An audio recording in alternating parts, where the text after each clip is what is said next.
ஆச்சி மசாலா எந்த சமையலும் ருசி தேடும் ரகசியம் 20 ரூபாய்.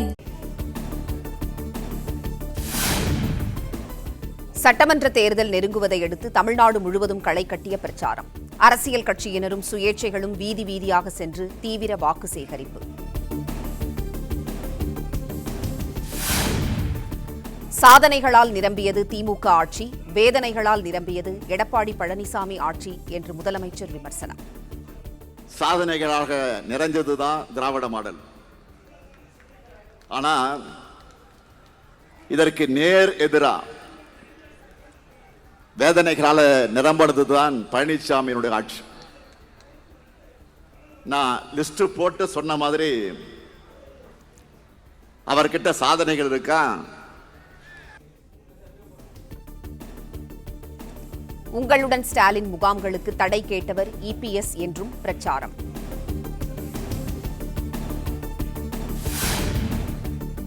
ஹிந்திக்கும் சமஸ்கிருதத்திற்கும் பூசணிக்காய் அளவுக்கு நிதி ஒதுக்கும் மத்திய அரசு தமிழுக்கு பட்டாணி அளவு கூட ஒதுக்குவதில்லை. இந்திக்கும் சமஸ்கிருத வளர்ச்சிக்கும் பாஜக அரசு பூசணிக்காய் அளவுக்கு நிதி ஒதுக்குறாங்க. ஆனா தமிழுக்கு ஒரு பட்டாணி அளவு கூட ஒதுக்குறது இல்லை. இந்த துரோகத்தை எதிர்த்து பழனிசாமி பேசவே மாட்டார். திருவண்ணாமலை தேர்தல் பிரச்சார கூட்டத்தில் முதலமைச்சர் மு க ஸ்டாலின் விமர்சனம்.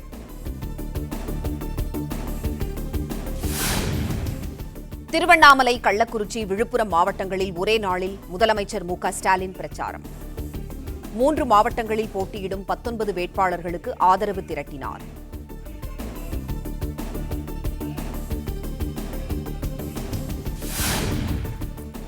தமிழக நலனுக்கு உரிய திட்டங்களை மட்டுமே அதிமுக அனுமதிக்கும் என எடப்பாடி பழனிசாமி திட்டவட்டம். திமுக போல எந்த காலத்திலும் மக்கள் நலனை யாரிடமும் அடமானம் வைக்க மாட்டோம் என திட்டவட்டம்.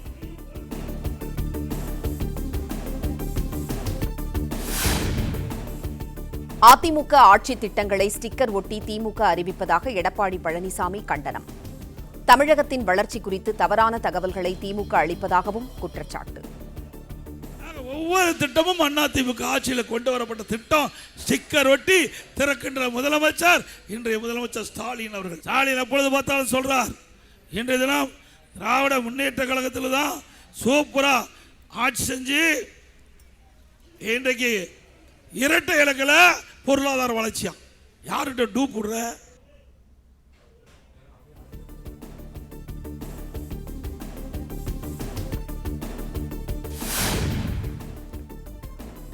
தமிழகத்தின் பொருளாதார வளர்ச்சி குறித்து ஒரே மேடையில் முதலமைச்சர் விவாதிக்க தயாரா? சென்னை தேர்தல் பிரச்சாரத்தில் அதிமுக பொதுச் செயலாளர் எடப்பாடி பழனிசாமி கேள்வி. புள்ளி வருமா சொல்றேன், தில்லு திராணி தெம்பு இருந்தா நீங்க எந்த மேடையில் போட்டாலும் நான் வந்து பதில் சொல்ல தயார். எல்லா டிபார்ட்மெண்ட்டும் எனக்கு தனித்தனியா தெரியும். எந்தெந்த டிபார்ட்மெண்ட் அதிமுக ஆட்சியில் வளர்ந்தது, திராவிட முன்னேற்ற கழக ஆட்சியில் படுதோல்வி அடைந்தது, புள்ளி வரத்தோட சொல்றேன்.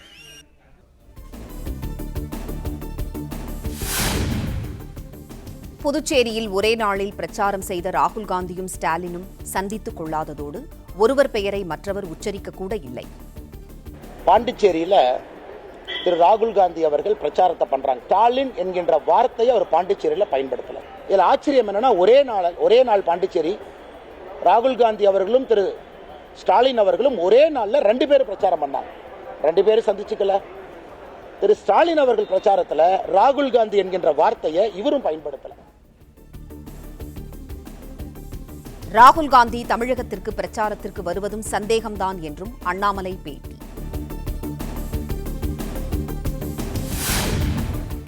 சுயேட்சை வேட்பாளர்களை கூட கரூரில் இருந்து இறக்குமதி செய்யும் செந்தில் பாலாஜி கோயம்புத்தூரில் தோற்கடிக்கப்படுவார். கொங்கு மண்டலத்தில் இருந்து சேப்பாக்கம் வரை திமுகவின் தோல்வி தொடரும் என்றும் அண்ணாமலை சூளுரை.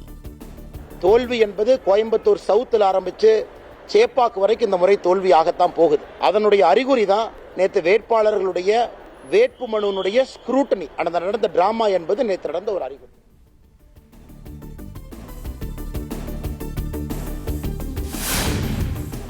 தமிழ்நாட்டில் தேர்தல் களை கட்டியுள்ள நிலையில் இன்னும் பல பேரை களத்திலேயே காணவில்லை. தேர்தலுக்கே களத்திற்கு வராத விஜய் தேர்தலுக்கு பின் எப்படி வருவார் என்றும் அண்ணாமலை கேள்வி.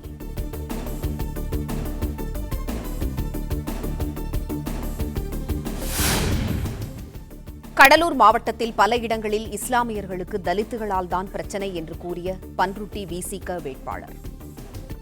பன்ருட்டி விசிக வேட்பாளர் அப்துல் ரஹ்மானின் பேச்சு சர்ச்சையானதால் முகநூல் நேரலையை துண்டித்த கட்சியினர்.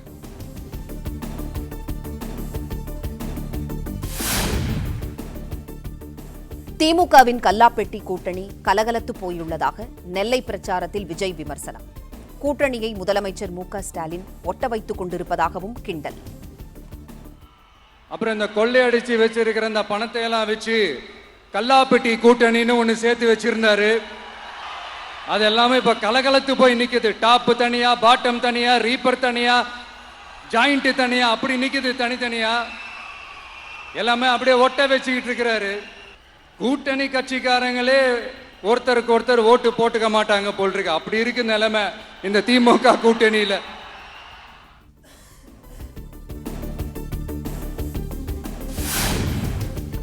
சில பல கோடிகளை கொடுத்து தமிழக காங்கிரஸை முதலமைச்சர் மு.க.ஸ்டாலின் பாக்கெட்டில் போட்டுக் கொண்டார். உண்மையான காங்கிரஸ் தாவேக பக்கம் நிற்பதாக விஜய் பிரச்சாரம்.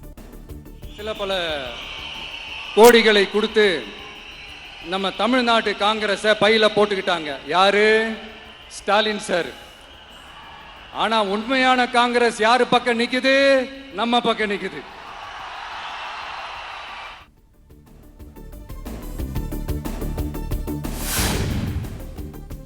தூத்துக்குடியிலிருந்து நெல்லைக்கு பிரச்சார வாகனத்தில் விஜய் சென்றபோது திடீரென சாலையின் நடுவே கும்பிட்டு விழுந்த தொண்டர். அலைக்காக தூக்கி சாலையோரத்திற்கு அப்புறப்படுத்திய பவுன்சர்கள்.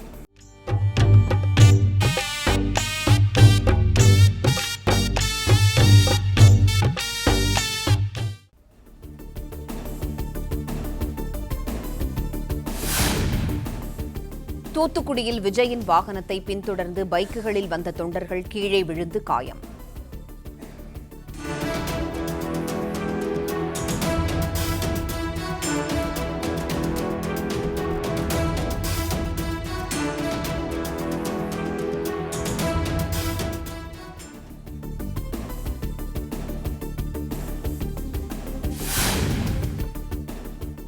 தாவேக தலைவர் விஜய் செல்லும் வழியெங்கும் விபத்தில் சிக்கி காயமடைந்த இளைஞர்கள். தூத்துக்குடியை தொடர்ந்து நெல்லையிலும் பைக்குகளில் பின்தொடர்ந்து வந்து கீழே விழுந்த தொண்டர்கள்.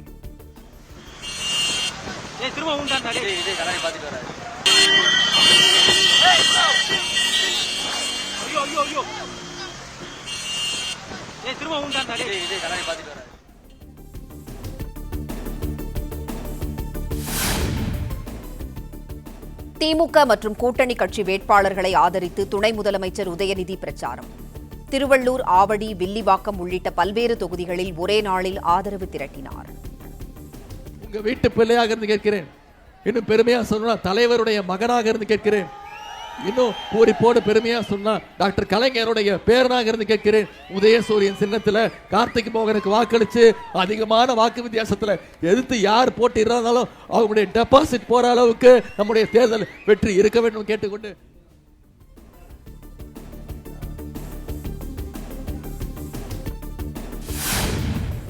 கடலூர் மாவட்டத்தில் வியாழக்கிழமையன்று நடைபெறுவதாக இருந்த விஜயின் பிரச்சாரம் ரத்து. காவல்துறை அனுமதியும் பெறப்பட்டிருந்த நிலையில் தற்போது திடீரென ரத்து செய்யப்பட்டதாக தகவல்.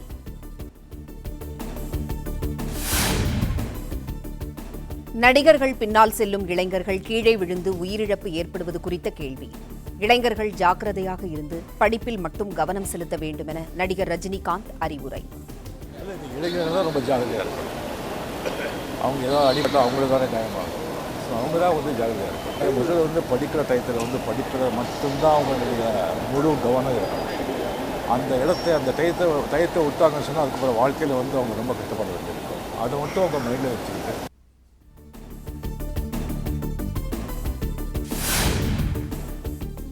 பாகிஸ்தான் தலையீட்டால்தான் ஈரான் அமெரிக்கா போர் நின்றிருக்கிறது. பிரதமர் நரேந்திர மோடி மற்றும் பாஜகவினருக்கு கேள்வி எழுப்பி திமுக எம்பி சல்மா வெளியிட்ட எக்ஸ் பதிவால் சர்ச்சை.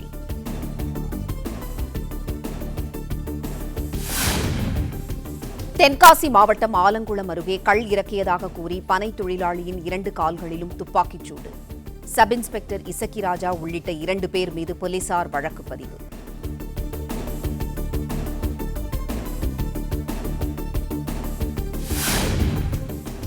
நெல்லையில் கள் இறக்கியதாக பொய்யை கூறி பனை ஏறும் தொழிலாளி மீது துப்பாக்கிச்சூடு நடத்தப்பட்டதாக இபிஎஸ் குற்றச்சாட்டு.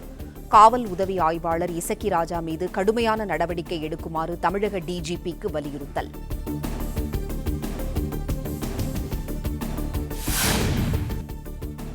தமிழ்நாடு அரசின் தலைமைச் செயலாளர் முருகானந்தம் அதிரடியாக மாற்றம். புதிய தலைமைச் செயலாளராக சாய்குமாரை நியமித்தது தேர்தல் ஆணையம்.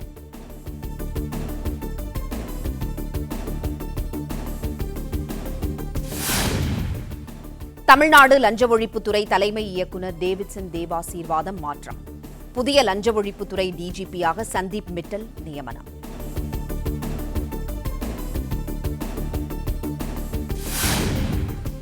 விருதுநகர் திருச்சுழி அருகே கஞ்சா போதையில் சுற்றித் திரிந்தவர்களை தட்டிக் கேட்ட இளைஞர் கொடூரமாக வெட்டி கொலை. குற்றவாளிகள் மீது கடும் நடவடிக்கை கூறி உறவினர்கள் சாலை மறியல்.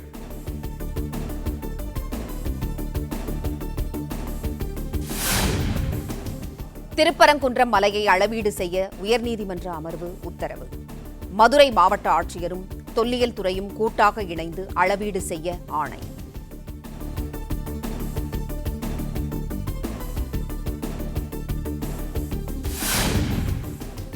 புதுச்சேரியில் வியாழக்கிழமை காலை 7 மணிக்கு தொடங்குகிறது வாக்குப்பதிவு.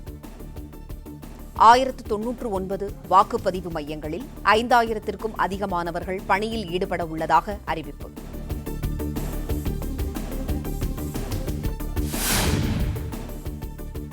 சட்டப்பேரவை தேர்தல் நடைபெறும் கேரளாவில் 140 தொகுதிகளில் ஏற்பாடுகள் தீவிரம். 883 வேட்பாளர்கள் களத்தில் உள்ள நிலையில் 2.5 கோடியே 71 லட்சம் பேர் வாக்களிக்க உள்ளனர்.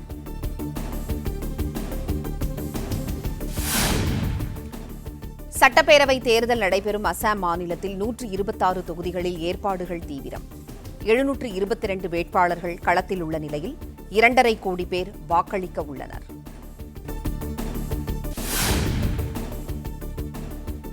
மேற்கு வங்கத்தில் பவானிபூர் தொகுதியில் போட்டியிடும் முதலமைச்சர் மமதா பானர்ஜி வேட்புமனு தாக்கல்.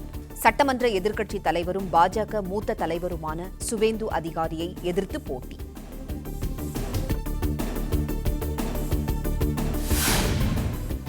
பாஸ்பேட் பொட்டாசியம் உரத்திற்கு ஊட்டச்சத்து சார்ந்த மானியம் வழங்க உரத்துறைக்கு 41,534 கோடி ரூபாய் ஒதுக்கீடு.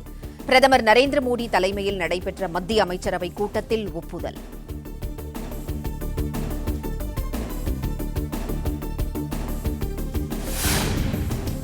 மேற்காசிய போரால் பாதிக்கப்பட்டுள்ள சிறு குறு மற்றும் நடுத்தர நிறுவனங்களின் நலனிற்கு கை கொடுக்க உள்ள மத்திய அரசு 2.5 லட்சம் கோடி ரூபாய் மதிப்பிலான கடன் உத்தரவாத திட்டத்தை அறிவிக்க பரிசீலிப்பதாக தகவல்.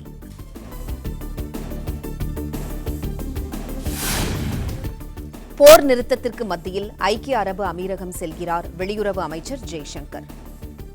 வரும் 11, 12 ஆகிய தேதிகளில் அந்நாட்டின் முக்கிய தலைவர்களை சந்தித்து இருதரப்பு உறவுகள் குறித்து விவாதிக்க வாய்ப்பு.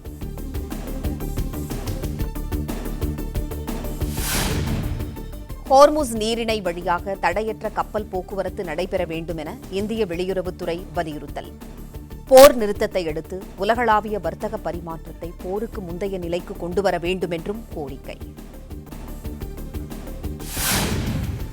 HAL நிறுவனம் தயாரித்துள்ள பிரச்சந்த் இலகு ரக தாக்குதல் ஹெலிகாப்டரை ஆய்வு செய்த ராணுவ தளபதி உபேந்தர் திவேதி. ஹெலிகாப்டரில் பறந்து அதன் செயல்திறன், பணிக்கான தயார் நிலை குறித்து நேரடியாக சோதித்தார். ஹார்முஸ் நீரிணையை கடக்கும் கப்பல்களுக்கு கட்டணம் வசூலிக்க ஈரான் மற்றும் ஓமன் அரசுகள் திட்டமிட்டுள்ளதாக தகவல். வசூலிக்கப்படும் நிதி போர் பாதிப்புகளை சீரமைக்க பயன்படுத்தப்படும் எனவும் தகவல்.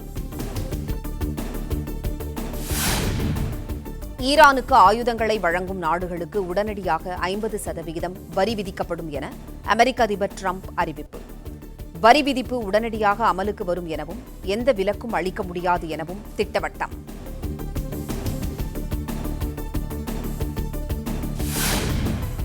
போர் நிறுத்த ஒப்பந்தம் செய்து கொள்வதற்கு ஈரான் கெஞ்சியது என அமெரிக்க பாதுகாப்புத்துறை அமைச்சர் பீட் ஹெக்ஸெட் தகவல். போரில் அமெரிக்க ராணுவம் தீர்க்கமான வெற்றியை எட்டியது என்றும் பெருமிதம். எந்த சமையலும் ருசி தேடும் ரகசியம் 20